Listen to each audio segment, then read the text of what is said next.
অন্যদিনের মতন আজও আমি সকাল সকাল আর রোজকার মতোই পড়তেও বসে পড়ি। সেই সময় মা আমাকে হঠাৎ ডাকছিল। আমি বললাম, কি হয়েছে মা? মা বলল, দেখবি আয়। আর আমিও সঙ্গে সঙ্গে ছুটে গেলাম। আর গিয়ে দেখলাম গত দুদিন আগে যে লঙ্কা দানাগুলো আমি মাটির মেজলাতে ফেলেছিলাম তা থেকে ছোট ছোট চারা বার হয়েছে। আর মা বলছিল, বাইরে থেকে বোঝাই যায় না যে লেবু গাছটাতে এত লেবু ধরেছে। আমার মতো কে কে নুন ও লঙ্কা গুঁড়ো দিয়ে লেবু চাট করে খেতে ভালোবাসো কমেন্ট করে জানি। বাবা বলছিল, আমাদের মনে হয় এবছর আর গাছে জামরুল হবে না। আমি বললাম, না গো বাবা, এই তো দেখছি সবে ছোট ছোট ফুলের কুঁড়ি। তারপর হঠাৎ দেখি ভাই বাজার থেকে ফিরেও পড়েছে। আর মা দেখি ব্যাগ থেকে বাজারও নামাতে শুরু করে দিয়ে। বললাম, ও মা, ওটা কি মাছ গো? মা বলে, তো পাঁচ টিংরা। মা বললো, এই বড় মাছটা ঝাল করিস তো মানু। বলতে না বলতেই মা মাছ করতেও বসে পড়ে। এদিকে ভাইয়ের কাণ্ড দেখো। আচ্ছা, তোমাদের গরম হলে তোমরা কি করো? পাখার হাওয়ায় বসো।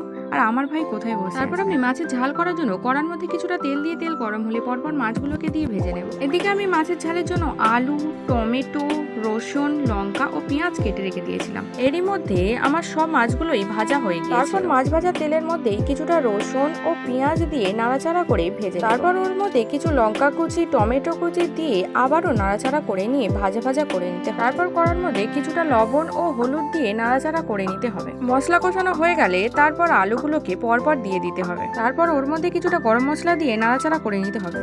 তারপর কিছুক্ষণ নাড়াচাড়া করে কষিয়ে নিতে হবে। ভালো করে কষানো হয়ে গেলে তার মধ্যে কিছুটা জল দিয়ে দিতে হবে। তারপর ভালো করে জল ফুটে গেলে ঝোলের মধ্যে ভাজা মাছগুলোকে পরপর এক এক করে দিয়ে দিতে হবে। তারপর আলুগুলো সিদ্ধ হয়েছে কিনা খুন্তি দিয়ে দেখে নিতে হবে। আলু সিদ্ধ হয়ে গেলে নামিয়ে নিলেই রেডি দারুণ সাথে ট্যাংরা মাছের ঝাল। দারুণ হয়েছিল কিন্তু, আপনারাও ট্রাই করতে পারেন।